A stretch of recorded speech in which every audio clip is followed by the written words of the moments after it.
isang bansa sa malayong silangan, upirang ngalan perlas ng silanganan. Ang kagandahan nito ay walang katulad, dito't pilak bulaklak ay namumukad ka. Bangon upir, bangon tayo ay aahon sa mga dayuhang umalipin noong unang panahon. Tumindig ka, imulat ang iyong mga mata, panahon na sabi ng abayahawa. Hello po sa ating lahat ng mga Covenant Keepers. Nandito na naman po tayo sa talakayan ng Torah at Tipan. Sa lahat ng ating mga tagapakinig, saan man kayo naroroon, mapagpalang araw, hapon o gabi sa inyong lahat. Samahan niyo kaming muli sa pagpapatuloy ng ating talakayan. Ngayon po ay tatalakayan natin ang aklat ng mga awit ni Solomon.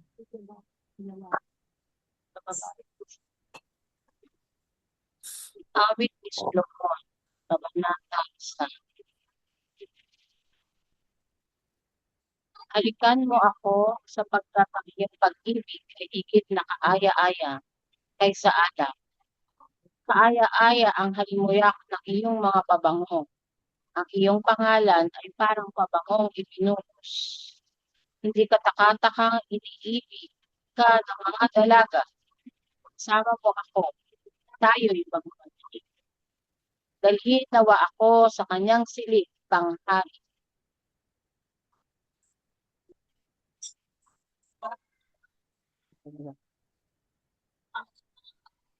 Kaming nalulugod sa iyong nagagalak. Aawitin namin ang iyong pag-ibig higit pa sa alak. Tama lamang na ikaw ay kagiliwan nila. Maitim ako ngunit kaakit-akit. Mga anak na babae ng Jerusalem. Maitim gaya ng mga tolda ng Kedar. Gaya ng mga kurtina sa tolda ni Solomon. Huwag ninyo akong titigan dahil ako'y maitim, sapagkat ako'y nainitan ng araw. Paglilinaw. Ang mga kababaihan ng Jerusalem na binanggit dito ay may kayumangging balat, hindi maputi at hindi blonde o kulay pula ang buhok. Pinapakita nito ang karaniwang kulay ng lahi ng tribo ni Judah, kung saan nagmula sina Haring David at Haring Solomon. Ang aking mga kapatid na lalaki, ako ay kinagalitan at inutusan ako mag-alaga ng mga ubasan. Ngunit ang sarili kong ubasan ay aking napabayaan. Sabihin mo sa akin, ikaw ang aking iniibig, saan mo pinapastol ang iyong kawan, at saan mo sila pinapahinga sa katanghalian. Bakit ako magiging gaya ng babaeng mukha'y tinatakpan, na nasa tabi ng mga kawan ng iyong mga kaibigan? Kung Hindi nyo alam, magagandang babae. Sumunod kayo sa mga yapak ng mga tupa. Ipastol ninyo ang inyong mga batang kambing sa tabi ng mga pastol at kanilang tolda. Inihahambing kita, aking sinta, sa isang babaeng kabayo, sa mga karo ng Faraon. Kay gaganda ng iyong mga pisngi na may hikaw, at ng inyong leeg na may mga kwintas ng hiyas. Igagawa ka namin ng mga hikaw na ginto, na may palamuting pilak. Habang ang hari ay nasa kanyang hapag, ang aking pabango ay humahalimuyak. Ang aking minamahal ay parang supot ng mira na nakahimlay sa pagitan ng aking dibdib. Ang aking minamahal ay parang kumpol ng bulaklak ng henna mula sa mga ubasan ng En-Gedi. Kay ganda mo, aking sinta, o kay ganda mo. Ang iyong mga mata ay gaya ng mga agila. Kay gwapo mo, aking minamahal, o kay kaakit-akit mo, at ang aking higaan ay luntian. Ang mga biga ng ating bahay ay mga sedro, Ang ating mga kisame ay mga pino.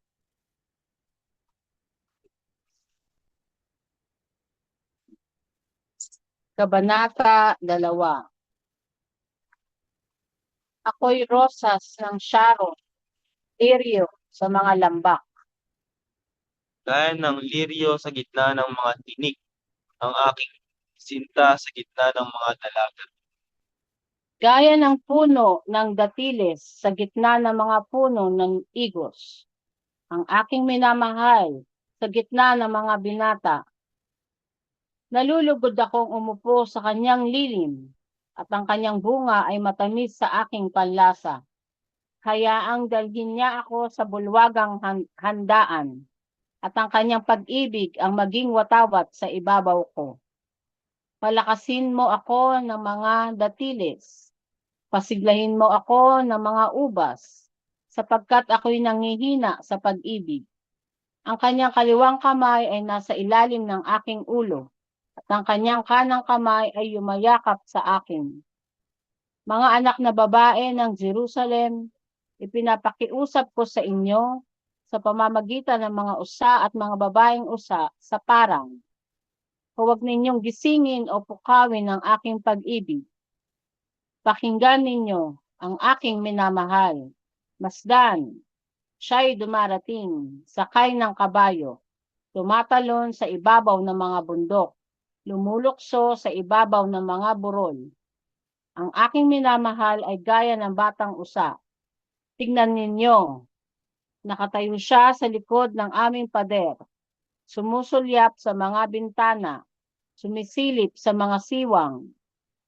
Nagsalita ang aking minamahal at sinabi sa akin, bumangon ka, aking sinta, aking magandang isa. Halika na. Tignan mo, lumipas na ang taglamig. Natapos na at umalis sa mga ulan. Ang mga bulaklak ay lumilitaw sa lupa. Dumating na ang panahon ng pag-awit, at ang huni ng mga ibon ay naririnig sa ating lupain. Namumunga na ang puno ng igos, at ang mga namumulaklak na ubasan ay nagpapalaganap ng halimuyak. Bumangon ka, halika na, aking sinta. Aking maganda, halika na. Ang agila sa mga bitak ng bato, sa mga tagong pook sa gilid ng bundok. Ipakita mo sa akin ang iyong mukha. Ipadama mo sa akin ang iyong tinig, sapagkat ang iyong tinig ay kaaya-aya, at ang iyong mukha ay kaibig-ibig. Hulihin natin ang mga asong gubat, ang maliliit na asong gubat na sumisira sa mga ubasan, ang ating mga ubasan na namumulaklak. Ang aking minamahal ay akin, at ako ay kanya. Siya'y nagpapastol sa gitna ng mga liryo, hanggang magbukang liwayway at maglaho ang mga anino. Magbalik ka, aking minamahal, at maging gaya ng toro o pusa o batang usa sa mga bundok na mababato. Pansin ko lang itong verse 15, ito lang talaga ang naintindihan ko dito.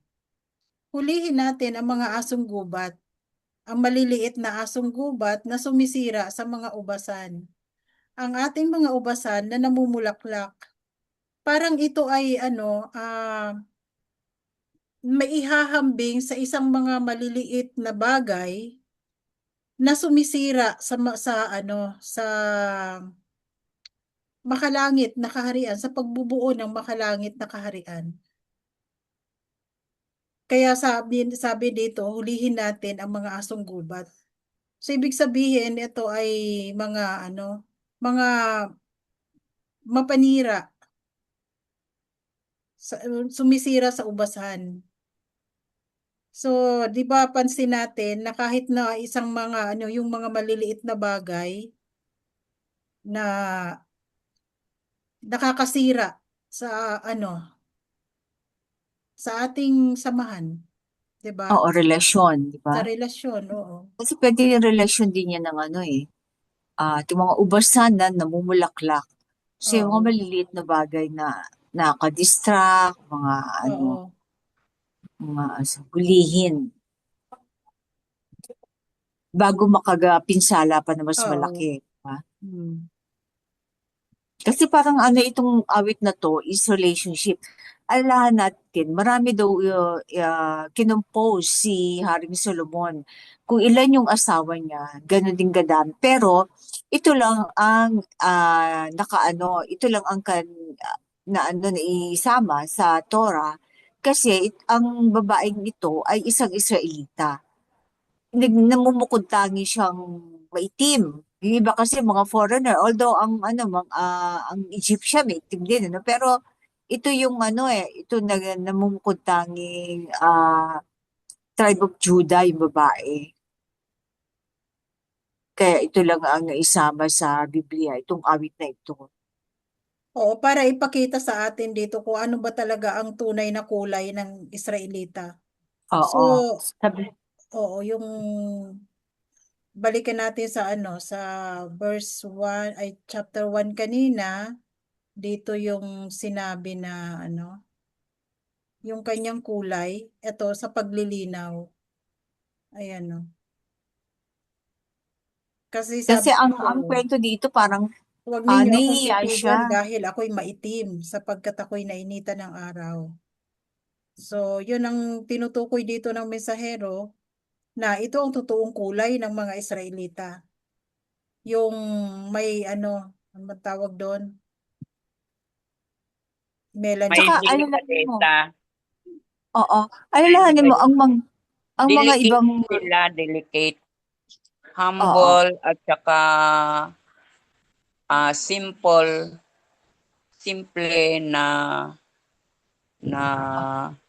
hindi, low maintenance, no? oo, Kasi kumbaga, ang mga ibang reyna o prinsesa kasi, hindi yun nagpapaaraw. Kasi gusto nilang samantalang siya, lagi siya na nasa initan ng araw kasi di ba nag-ano siya ng mga ubusan ng kanyang mga kapatid.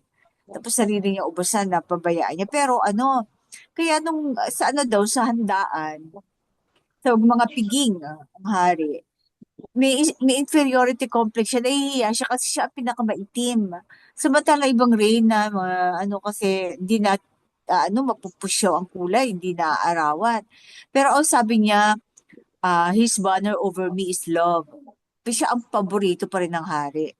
Siya, yung pero parang yung kanyang pagmamahal sa kanya, yung favor ng hari, nasa kanya. So kahit siya ang pinakamaitim or pinaka hindi anong tawag doon? Yung, ano na yun sabi mo? katulad ko. Oo. Katulad. Morena. Morena Morena. siguro ito. Mga kulay natin yan, sis. Oo. Mga Na natural na kahit tayo kulay. naiinitan ng araw, hindi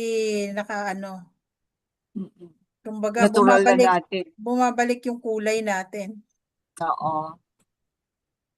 Yung iba kasi syempre, may mga kanaanay, may mga siyang Kayong mangging napangasawa. balat.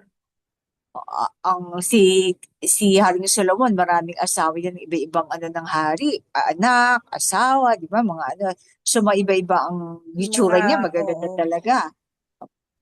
mga maharlika. Nahaluan na ng mga Oo. kanaanita yan. Okay. Sige, tuloy na natin. Okay po, Kabanata 3. Buong magdamag sa aking higaan, hinanap ko ang aking iniibig. Hinanap ko siya, ngunit hindi ko siya natagpuan. Babangon ako ngayon at lilibot sa lungsod, sa mga lansangan at mga liwasan. Hahanapin ko ang iniibig ng aking puso. Hinahanap ko siya, ngunit hindi ko siya makita. Natagpuan ako ng mga bantay habang sila'y umiikot sa lungsod. Tinanong ko, nakita ba ninyo ang iniibig ko? Halos hindi pa ako nakakalampas sa kanila nang matagpuan ko ang iniibig ng aking kaluluwa. Hinawakan ko siya at hindi ko siya binitawan. hanggang madala ko siya sa bahay ng aking ina, sa silid ng babaeng nagduwal sa akin. Mga anak na babae ng Jerusalem, ipinapakiusap ko sa inyo sa pamamagitan ng mga usa at babaeng usa sa parang, huwag ninyong gisingin o bukawin ang pag-ibig, hanggat hindi pa dumarating ang tamang oras. Sino itong nagmumula sa ilang na parang halibing puso, na may halimuyak ng mira at kamangyan, at ng lahat ng mababangong sangkap ng mga ngalakal? Tignan ninyo, ito ang karo ni Solomon, na may kasamang 60 mandirigma, ang pinakamagigiting sa Israel. Lahat ay may dalang espada, sanay sa pakikipaglaban. Bawat isa ay may tabak sa kanyang tagiliran, handa sa mga panganib ng gabi. Si Haring Solomon ay gumawa ng kanyang karo. Ginawa niya ito mula sa kahoy ng Lebanon. Mga poste nito ay pilak, ang ilalim ay ginto. Ang upuan ay pinalutan ng kulay ube, at ang loob ay pinalamutian ng pag-ibig. Mga anak na babae ng Jerusalem, lumabas kayo at pagmasdan. Tignan ninyo si Haring Solomon na may suot na korona. Ang koronang inilagay sa kanya ng kanyang ina sa araw ng siya'y ikasal, sa araw ng kanyang pusong puno ng kagalakan. Yada. Tanda. Etong verse 5, mga anak na babae ng Jerusalem, ipinapakiusap ko sa inyo sa pamamagitan ng mga usa at babaeng usa sa parang, huwag ninyong gisingin o pukawin ang pag-ibig hanggat hindi pa dumarating ang tamang oras. Ito ay parang warning sa ating mga kabataan, di ba? Huwag gisingin ang pag-ibig hanggat hindi pa ito dumarating sa tamang oras. Pero ngayon, ewan ko lang, sa panahon natin, ito pa Parang kaya pag ay applicable? Dahil nga sa media eh. Mga kabataan, may boyfriend ka o girlfriend ka pagdating mo ng 18. Ba't to? Ha? Wala kang boyfriend? Wala kang ganyan. Parang ba't mandatory ba yon? Parang going with the flow kahit hindi mo Parang masyado parang gusto. Pasabi lang. magugulat ka pa kung pag sinabihan, ha? 18 ka na, wala ka pang boyfriend. Oo, parang ganun nga eh. Tapos yung parang yung iba, para lang go with the flow kahit hindi masyado gusto. Sige, kasi uso eh. No? Yun ang nakikita sa media, sa Kaya sana ang Pero mga kabataan natin ay bumalik sa ganito. pero sis, nung panahon ko din, meron din naman nagmamadali, pero mas marami kaming hindi nagmamadali. Ay, oo. Marami po di ba? Yung mga nag-busy, halimbawa, nag-aaral, working student, gano'n. Talagang at saka pag may goal ka, syempre, iba yung mo, priority mo, o kaya nasabihan na gagabayan ng gusto ng magulang. So, wala pa tayong social media no, sis? Oo, kasi parang high school po, meron ng mga kabataan na hindi nakagraduate ng high school kasi nabuntis na. Oo. Yung time ko po may mga kaklase po ako at mga kabatch na nag-stop ng pag-aaral. Siyempre, alam mo, nakita mo ang consequence, so hindi mo uulitin yung pagkakamali nila. Giging lesson Kaya lang, sa sa panahon ngayon kasi tumataas ang teenage pregnancy. Kaya maraming means sila to di ba? Nung panahon Marami sa silang nalalalamang paraan eh. Yung kabataan namin, ang mga batang babae o lalaki, naliligo pa sila sa ilog ng nakahubad, walang Malaysia. Yung Matagal ang nila noon. kahit na mga Matagal 10 years old, mga ganun. Mga Oo. nakahubad pa yan, walang mga Malaysia. Kaya lang ako, pante. Mm.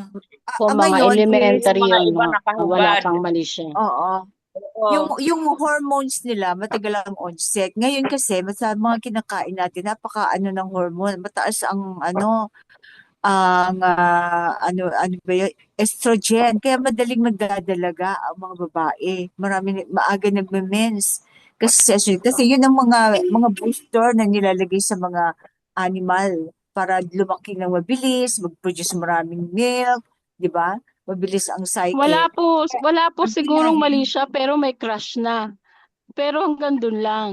oo, Kasi kasi naalala ko yun, po grade 1, gwapo, may mga cute, crush di na ba? kami. Oo. Ngayon nga, may LQ na eh. Di Walang ba? mali siya, kumbaga.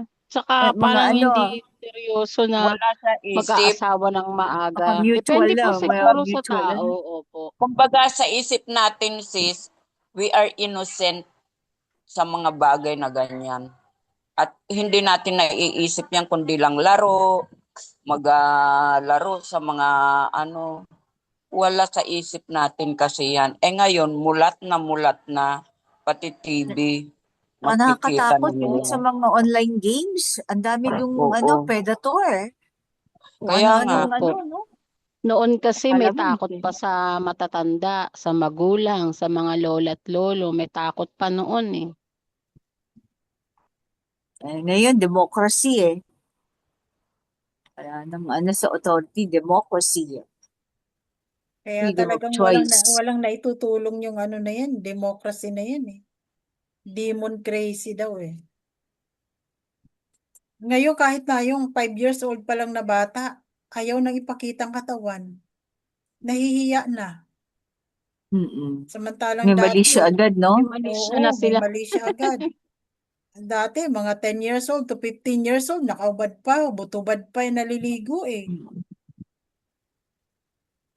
Sa bagay po, kasi sa social media naman, ang pinapalabas naman po kasi nila ngayon, ano daw po, ang mga anak na babae, dumistansya sa mga lalaki. Dahil nga po, may mga, di ba po, may mga adik, na mga Oo. kamag-anak, Hmm. kaya naman At po saka, ganun. mataas ang prevalence din kasi na sa loob mismo ng bahay, may mga Opo. abuser, sexual, hindi mapoprotektahan ang bata kasi pinagkakatiwalaan nila usually ang mga Mm-mm. mga domestic Lalo, kaya opo, may lalo na po sa probinsya, marami palang oo, cases na ganyan. oo. Nakakaawa ang mga babae. Kaya, oo, tapos hindi mo naman malalaman minsan may cause ng yon, mga drugs, mga, di ba? Hindi mo hindi Mm-mm. alam kung anong ginagawa ng gano'n, di ba? Induced ng drug induced mga At crime na hindi yun. lang pala at hindi lang pala batang babae ang nare-rape, pati mga Oo. At may batang bata din lalaki nagre-rape sa dahil loob pa ng nakikita pamamahay. at saka Marami sa po akong TV, nababasa sa mga province. kahit bata ang lalaki nagre-rape na. Imagine yung O mga yun, sabi yung ko, iba trauma, na talaga yung kailangan opo, yung trauma nila noon, no, inuulit pa nila. sa Hindi nila bagong kayang generation. labanan. So, hindi lahat ng mga kaalaman ay lalo na pag tender pa yung mga mind. Hindi dapat open na open. Kaya dapat may censorship din papanood ng mga Kaya bata. dapat po, nag-guide talaga ng mga matatanda at makinig dapat ang mga kabataan. Saka hindi sasabihin ng mga magulang na hindi lahat ng tao ay mabuti. Pero kaya dapat nandun yung gusto na bibigay sa mga bata. Para mag-ingat sila. Lalo na yung mga kahit lalaki nga, di ba? Yung mga babae. Opo, laging mag-iingat. At dito kasi medyo may lang ako dito sa awit na to, sa Kabanata 3. Bakit siya lumalabas ng para maghanap sa kanyang irog? Nakita ba ninyo? Di ba hindi naman ugali ng mga ano yan, ng mga Israelita? Mga Israelita lalabas, siya ang maghahanap ng kanyang irog. Iniisip ko baka lalaki to eh. Siguro sis May Pilipina. kasi 'di ba si Solomon to ang sumulat. Oo. At Pwedeng siya po. Baka hindi babae sabi ito, dito baka yung si babae, Solomon. 'di Tingin ko, ba? Solomon ang naghanap ng kanyang irog. Hindi Buong sis, magdamag. tingnan mo. Ito yung babae ang may sabi, buong magdamag sa aking higaan, hinanap ko ang aking iniibig. Hinanap ko siya, ngunit hindi ko siya natagpuan. Maaring kasi, dahil sa dami ng asawa ni Solomon, Oo. Babangon baka ako isang ngayon. araw na lang siya sa isang buwan, Isang taon. mapuntahan. O sa isang taon. 'Di ba? Naku, oo nga. Sa mga lansa at mga liwasan, Oo. maaari, ano? Oo nga pala, mag-asawa na sila dito eh, di ba? Dahil Oo, dinala na nga mag-asawa siya na sa nga siya, bahay. 'di ba? Tolda ng kanyang ina, Eh, oo. Oo. ayan po yata sis ang ginaya ng mga babaero eh. Kasi nung panahon noon maraming asawa. Ano, mga hari din ba sila? Kasi iba namang asawa dun ay ano, yung minana, ba napatay niya yung isang hari. So kukunin niya ang samsam, pati yung mga asawa nito, anak. Kaya dumadami asawa. Siyempre kailangan niya i-provide yun. Mag-provide doon. Wala din Grabe, ano. doon, no? Oo nga, no? Biruin mo kung ikaw ba naman may asawa ka na, ano yun? 1,000 ay, ano ba? Mahigit, 1,000 daw. Siyempre may oo, exaggeration. 1,000 yata, ano? Pito ang asawa niya, 300 ang asawa lingkod. Oo, di ba? Mm-mm. So, Sa ilang ano na araw lang na po lang yun yata pwede ngayon mong yan eh. ano? Sa Muslim na lang po yata. Di Hmm. ba po, yung sa napanood nating movie nila, ano, na Oo, Muslim, pero ang yan Muslim na po kasi yung gumagawa. ay parang ano parang limited lang sila sa 4. Hanggang 4 Kaya. lang. Oo. Pero Pero kasi ito ito, hari. 1,000. Siguro Maganda iba dito pala. minana niya o regalo sa kanya. 300 yung kanyang legal wife. Ano? At Hindi, mayroon siyang 700. 700 na concubines. Baka Parang naman may legal sakit na yan. baliktad sis. 7 ang kanyang asawa, 300 ang ano. Yun ang nabasa ko ha. Baka kasi Hindi, kasi 700 ata. Basta itanong mo kay ano. pero kasi lahat ng ano, you have to take it with a grain of salt. Sabi mo, baka meron silang ano, iniisip ko agad, ano kaya ito, may corruption ba dito? Ano ang gustong palabasin nila, di ba? Oo Ganon nga. na. Pero talagang Sa ganun tayo nagbasa. sabihin Alam mo mo pa, yun. kahit sabihin mo pang 10 yung asawa mo. Oo, 10 nga lang Paghati-hatiin mo eh. yung oras mo. Tigi ilang oras Oo. na lang ba sila? Magro-rule ka pa sa ano, sa Oo. Israel. Kaya nga. Ikipaglaban ka pa. Kaya tama itong sinasabi dito ng babae na hinahanap niya. Oo nga. O maposit, ang ilalim ay ginto, yung mga karuwahe, oh. Hmm. At ito rin naman ang nangyari kasi naging kampante si Solomon dahil walang away sa kapanahunan niya. Mm-mm. Walang Kundi giyera. nagnegosyo lang siya, nakapag-trade, di Oo. ba? Patayo ng templo. Kaya inatupag niya yung mga ano, paghahanap ng asawa. Naku, pag hari ka, di mo nahanapin. Dami Oo nga daming gustong panharapan magpa-asawa mo. sa hari. Oo. Grabe no, kung Sabihin sa hero eh, di ba? 300 yung kanyang legal wife. Dami naman nun. So kung ihatiin mo yung isang taon mo, ilang oras na. No wonder na uuso yung mga aphrodisiac no, no? Para lang Grabe. maibigay mo yung pangailangan mo yung mga asawa. Parang hindi pwedeng mangyari sa realidad, ano? Kung sa Paano kung panahon mga natin, bata-bata pa yung ano, no, mga oh, asawa mo? Ako, sa panahon natin, Ang hindi mga, mangyayari ang ito mga sa babaero po, realidad.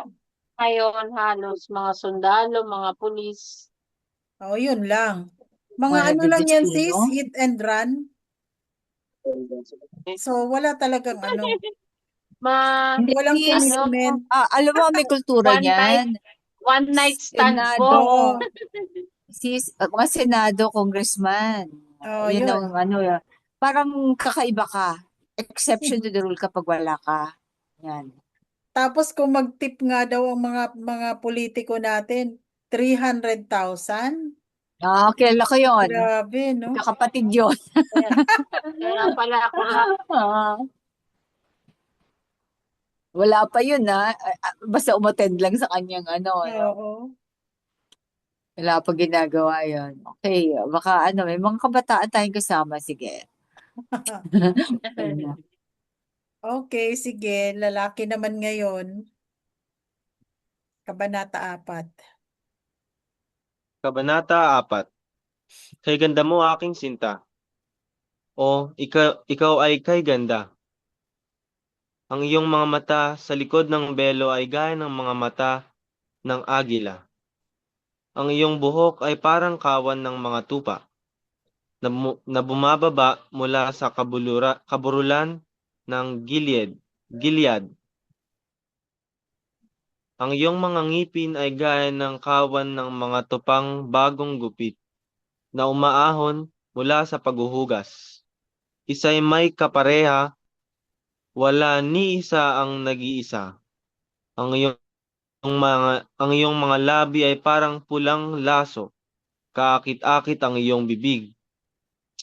Ang iyong mga sentido sa likod ng belo ay parang hati ng granada. Ang iyong leeg ay parang tore ni David na itinayo sa mga hanay ng bato. Nakasabit dito ang 1,000 kalasag. Lahat ay kalasag ng mga mandirigma.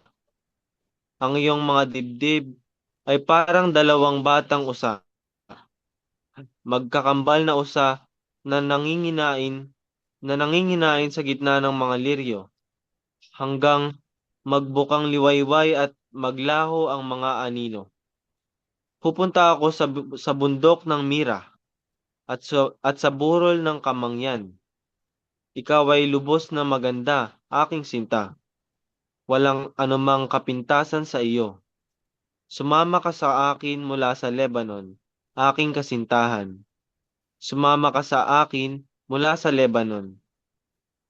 Bumaba ka mula sa tuktok ng Amana, mula sa taluktok ng Senir at Hermon, mula sa mga lungga ng leon at sa mga pook ng leopardo sa kabundukan.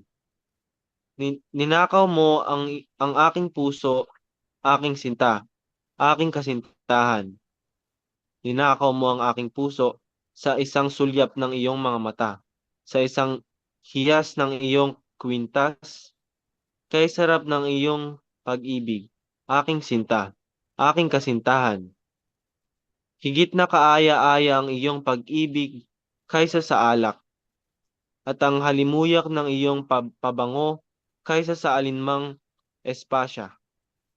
Ang iyong mga labi ay tumutulo ng tamis gaya ng pulot pukyutan, aking kasintahan. Gatas at pulot ay nasa ilalim ng iyong dila. Ang halimok ng iyong mga kasuotan ay gaya ng halimuyak ng Lebanon. Ikaw ay isang harding nakapinid, aking sinta, aking kasintahan, isang bukal na nakatago, isang balong sarado. Ang iyong mga tanim ay parang halamanan ng mga granada, na may piling bunga, may henna at nardo at azafran, kalamus at kanela, kasama ng bawat punong kahoy na nagbibigay ng kamangyan. May mira at aloe at lahat ng pinakamainam na espasya. Ikaw ay bukal ng hardin, isang balon ng umaagos na Balon. tubig. Isang balon ng umaagos na tubig na bumababa mula sa Lebanon. Gumising ka, hanging hilaga, at halika, hanging timog. Hipan mo ang aking hardin upang ang halimuyak nito'y kumalat sa lahat ng dako. Pumasok nawa ang aking minamahal sa kanyang hardin at tikman ang piling bunga nito. Kabanata 5. Pumasok na ako sa aking hardin, aking sinta, aking kasintahan. Tinipon ko ang aking mira at mga espasya. Kinain ko ang aking pulot-pukyutan at pulot. Uminom ako ng aking alak at gatas. Kumain kayo, mga kaibigan, at uminom. Uminom kayo hanggang malasing sa pag-ibig. Natutulog ako, ngunit gising ang aking puso. Pakinggan ninyo, kumatok ang aking minamahal. Pagbuksan mo ako, aking sinta, aking mahal, aking agila, aking walang kapintasan. Ang aking ulo'y nabasa ng hamog, ang aking buhok ng patak ng gabi. Hinubad ko na ang aking kasuotan. Isusuot ko pa bang muli? Nahugasan ko na ang aking mga paa.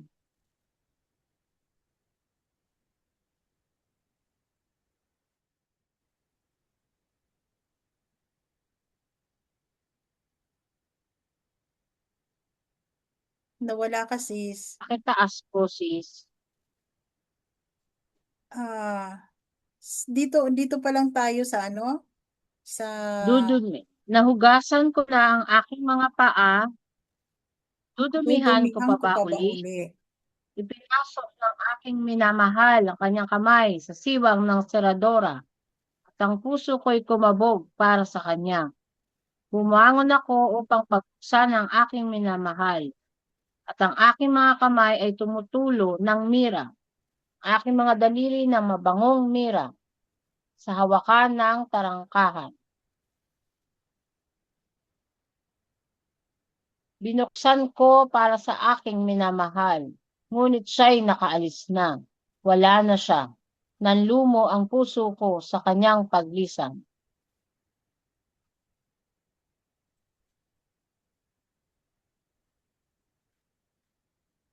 Hinahanap ko siya, ngunit hindi ko siya matagpuan. Tinawag ko siya, ngunit hindi siya sumagot.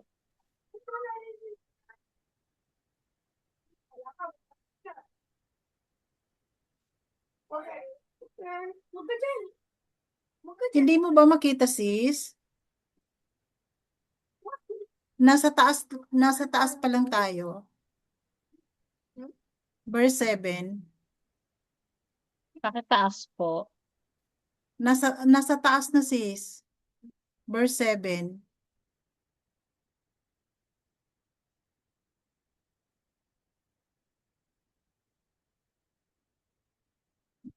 Bakit hindi nyo makita? Ayan, okay na po. Nawawala. Okay po. Natagpuan ako ng mga bantay habang sila'y umiikot sa lungsod. Sinaktan nila ako, sinugatan ako. Kinuha nila ang aking balabal, ang mga bantay ng pader. Mga anak na babae ng Jerusalem, pinapakiusap ko sa inyo.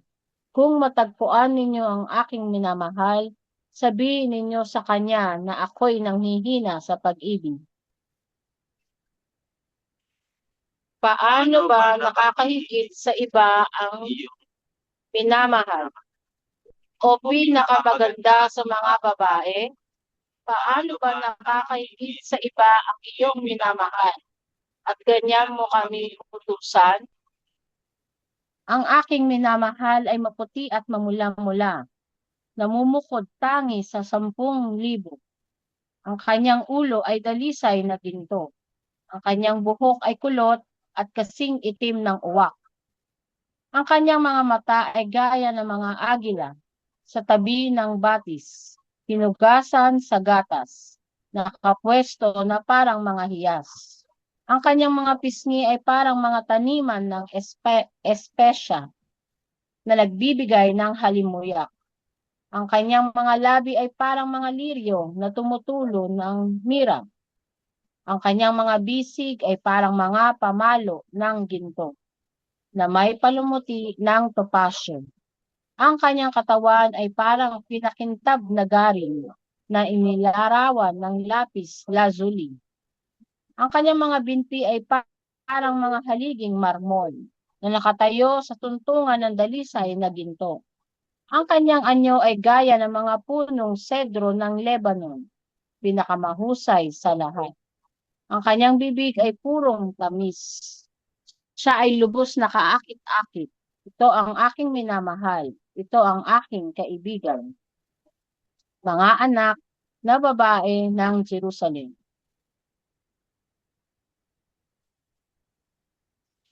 Kabanata 6. Saan pumunta ang iyong minamahal o pinakamaganda sa mga babae? Saan siya tumungo upang kami makasama sa paghahanap sa kanya? Ang aking minamahal ay bumaba sa kanyang hardin sa mga taniman ng rosas upang mamasyal sa mga halamanan at mamitas na mga liryo. Ako ay sa aking minamahal at ang aking minamahal ay akin. Siya'y namamasyal sa gitna ng mga liryo. Ikaw ay kasing ganda ng Tirza, aking sinta, kasing ganda ng Jerusalem, kahanga-hanga gaya ng hukbong may mga watawat. Iiwas mo ang iyong mga mata sa akin, sapagkat ako'y nalulupig ng mga ito. Ang iyong buhok ay gaya ng kawan ng mga tupa na bumababa sa Gilead. Ang iyong mga ngipin ay gaya ng kawan ng mga tupang bagong. Sorry, nawala. Saan na ba tayo? Biglang Ano ba? ah, Ang iyong mga ngipin ay gaya ng kawan ng mga tupang bagong hugas. Bawat isa ay may kapareha. Wala ni isa ang nag-iisa. Ang iyong mga sentido sa likod ng belo ay parang hati ng granada. Maaaring may anim na pong reyna, 80 asawang lingkod, at mga dalagang di mabilang. Ngunit ang aking agila, ang aking walang kapintasan, ay natatangi. Ang kaisa-isang anak ng kanyang ina, ang mamahal ng nagluwal sa kanya. Nakita siya ng mga dalaga at tinawag siyang mapalad. Pinuri siya ng mga reyna at mga asawang lingkod. Sino ito sa sumisikat gaya ng bukang liwayway, maganda gaya ng buwan, maningning gaya ng araw, kahanga-hanga gaya ng hukbong may mga watawat? Bumaba sorry. ako sa taniman. Umaano tong ko Opo. Okay. Bumaba ako sa taniman ng mga nogales upang tingnan ang bagong usbong sa lambak, upang makita kung namumulaklak na ang mga ubas o kung namumunga na ang mga granada. Hindi ko namalayan na ako'y nadala sa gitna ng mga karo ng aking maharlikang Bumalik ka, o Shulamite. Bumalik ka upang mapagmasdan ka. Bakit ninyo pagmamasdan ang Shulamite na gaya ng sayaw sa Mahanaim? Kabanata 7. Kay ganda ng iyong mga paang may sandalyas, o anak ng prinsipe. Ang iyong mga binti ay parang mga hiyas, gawa ng kamay ng isang bihasang manggagawa. Ang iyong puso ay parang bilugang kopa na di nauubusan ng halong alak. Ang iyong baywang ay parang bunton ng trigo na napapalibutan ng mga liryo. Ang iyong mga dibdib ay parang dalawang batang usa, magkakambal na usa. Ang iyong leeg ay parang toreng garing. Ang iyong mga mata ay parang mga lawa ng Hesbon sa tabi ng tarangkahan ng Batrabim. Ang iyong ilong ay parang tore ng Lebanon na nakaharap sa Damasco. Ang iyong ulo ay gaya ng bundok Carmelo at ang iyong buhok ay parang maharlikang habing tela. Ang hari ay nabibihag sa iyong mga hibla, kay ganda mo at kaaya-aya. Sa iyong mga kaluguran, aking sinta. Ang iyong tayog ay gaya ng puno ng palma, at ang iyong mga dibdib ay parang kumpol ng bunga. Aking sinabi, aakyat ako sa puno ng palma. Hahawakan ko ang mga kumpol nito. Naway maging gaya ng kumpol ng ubas ang iyong mga dibdib. Ang halimuyak ng iyong hiningay gawa ng ubas, at ang iyong bibig ay gaya ng pinakamainam na alak. Naway dumaloy ang alak ng tuwid sa aking minamahal, dahan-dahang dumadaan sa mga labi at ngipin. Ako ay sa aking minamahal at ang kanyang pagnanasa ay para sa akin.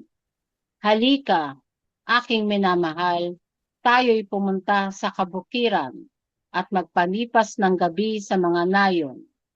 Bumangon tayo ng maaga at pumunta sa mga ubasan.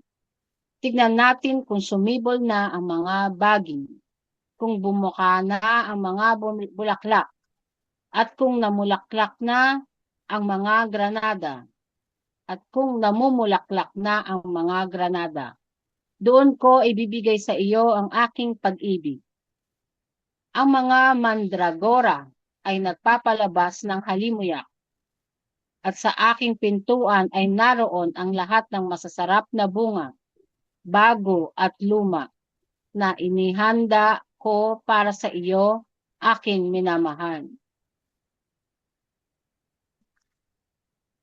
Kabanata 8. Kung ikaw sana'y parang kapatid sa akin, na pinasuso sa dibdib ng aking ina. Kung matagpuan kita sa labas, hahalikan kita, at walang hahamak sa akin. Aakayin kita at dadalhin sa bahay ng aking ina. Siya na nagturo sa akin. Paiinumin kita ng alak na may espesya, ang nektar ng aking mga granada. Ang kanyang kaliwang kamay ay nasa ilalim ng aking ulo, at ang kanyang kanang kamay ay yumayakap sa akin. Mga anak na babae ng Jerusalem, ipinapakiusap ko sa inyo. Huwag ninyong gisingin o pukawin ang pag-ibig hanggat hindi pa dumarating ang tamang oras. Sino ito na nagmumula sa ilang, nakasandal sa kanyang minamahal? Sa ilalim ng puno ng igos, ginising kita. Doon ka ipinaglihi ng iyong ina. Doon ka isinilang ng nagluwal sa iyo. Ilagay mo ako na parang tatak sa iyong puso, parang tatak sa iyong bisig. Sapagkat ang pag-ibig ay kasing tibay ng kamatayan. Ang panibugho ay kasing hintindi ng libingan. Ito'y nagliliyab gaya ng apoy, gaya ng malakas na liyab. Maraming tubig ang hindi makapapatay sa pag-ibig. Ang mga ilog ay hindi makakaagos nito. Kung ibibigay ng isang tao ang lahat ng kayamanan ng kanyang bahay, kapalit ng pag-ibig, tiyak na siya'y hahamakin. Mayroon kaming kunting kapatid na babae, at ang kanyang mga dibdib ay hindi pa lumalaki. Ano ang gagawin namin para sa aming kapatid sa araw na siya'y hingin sa kasal? Kung siya'y parang pader, tatayuan namin siya ng mga tore na pila, Kung siya'y parang pintuan, tatakpan namin siya ng mga tabla ng sentro. Ako'y parang pader at ang aking mga dibdib ay parang mga tore. Kaya't sa kanyang paningin, ako'y gaya ng nagdadala ng kakontentuhan. Si Solomon ay may ubasan sa Baal Hamon. Ipinaupa niya ang kanyang ubasan sa mga tagapag-alaga. Bawat isa ay magdadala ng 1,000 siklong pilak para sa bunga nito. Ngunit ang sarili kong ubasan ay akin upang ibigay. Ang 1,000 ay para sa iyo, Solomon, at 200 para sa mga nag-aalaga ng bunga nito. Ikaw na naninirahan sa mga halamanan na may mga kaibigang nakikinig, iparinig mo sa akin ang iyong tinig. Halika, aking minamahal, maging gaya ng batang usa sa mga bundok na puno ng espesya. Yada. Yada. So, Yada. natapos So, na natin. nandito hindi naman pala 600, 700 saka 60 at saka 80 lang yung asawa niya. This is nadaanan Nauntian pa na eh, no? natin. Nadaanan na natin yun sa Aklat ng Kronika. Oh, talaga. Pero Oo. dito 60, 80 lang.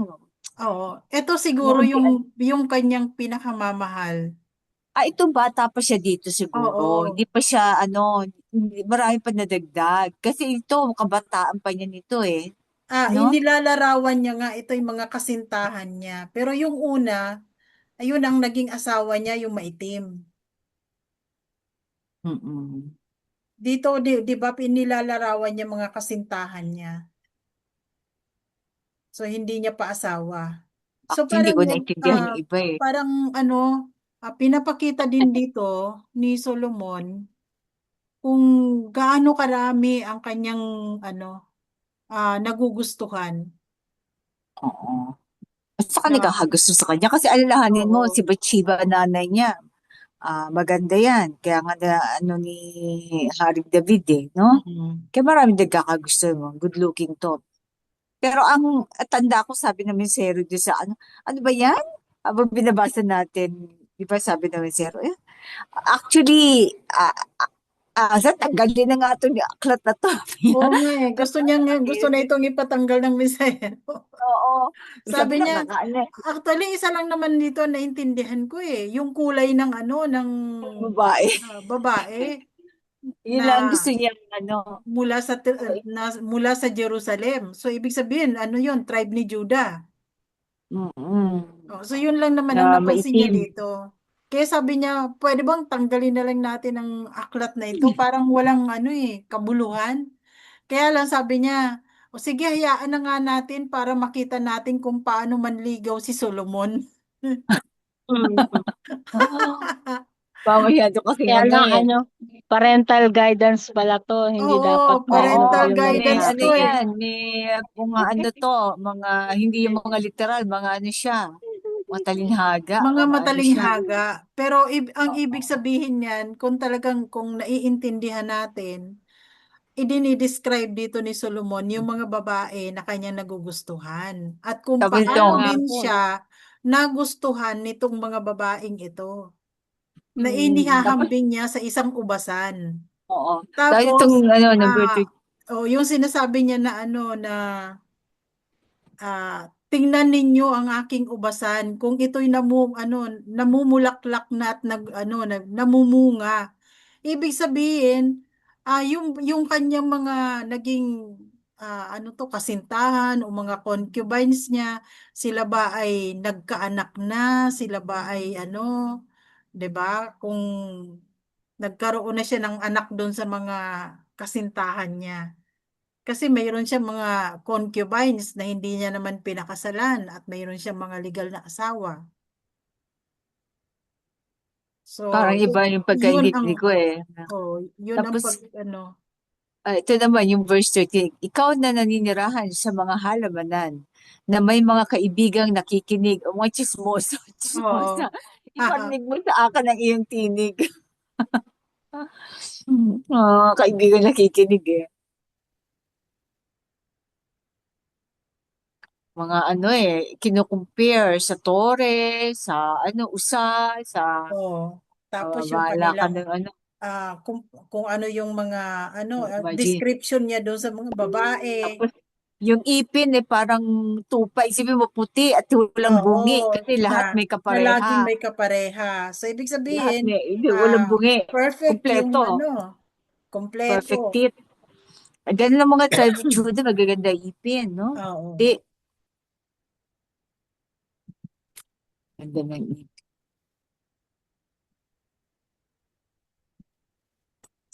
Kung saan-saan siya may ubasan eh. So, ang ubasan na itong tinutukoy niya, yung kanyang mga babae, Alaman. mga halamanan niya.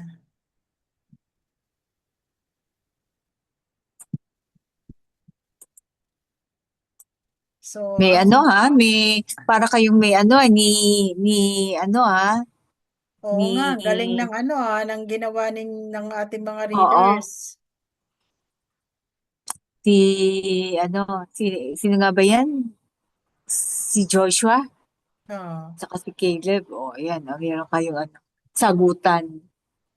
Dapat pala nakibasa din yung mga kaibigan, nakibasa din tayo. Ay, chismosa mo, nakikinig. Oo. So, ano, may, anong takeaway natin, sis? Ang magandang matandaan natin dito, yung kanyang sinabi sa mga babaeng taga Jerusalem. Huwag munang Warning. pukawin ang pag-ibig hanggat hindi pa dumarating ang tamang oras. So, ayan no.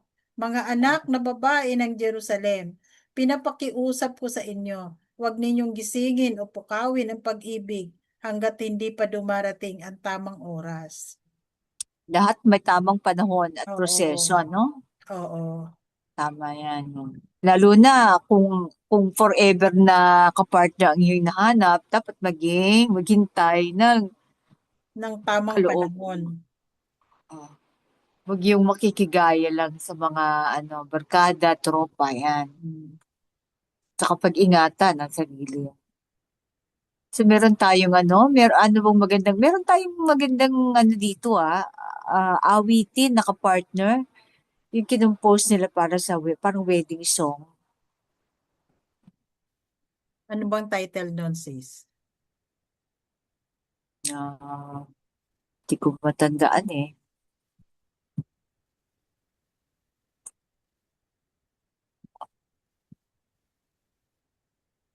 Bahala ka na, sis.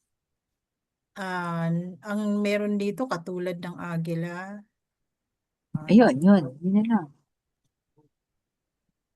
So in Love. Ayun, yun. Sige. Yun. So in love.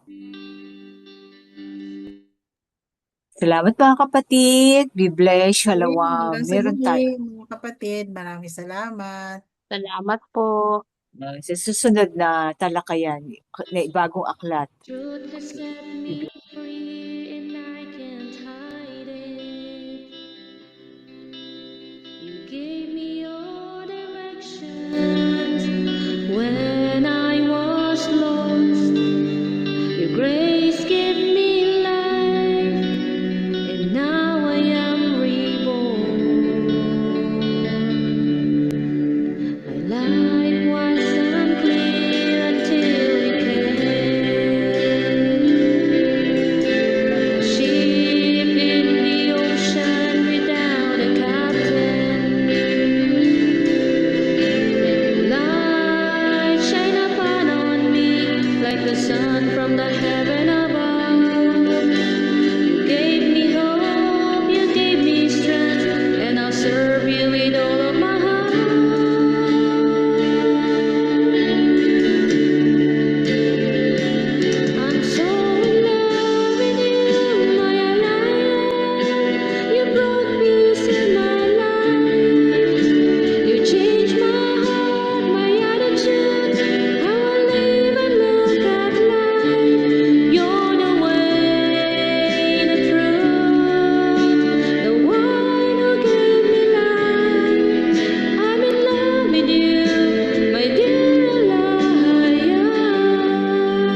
the sun from the heaven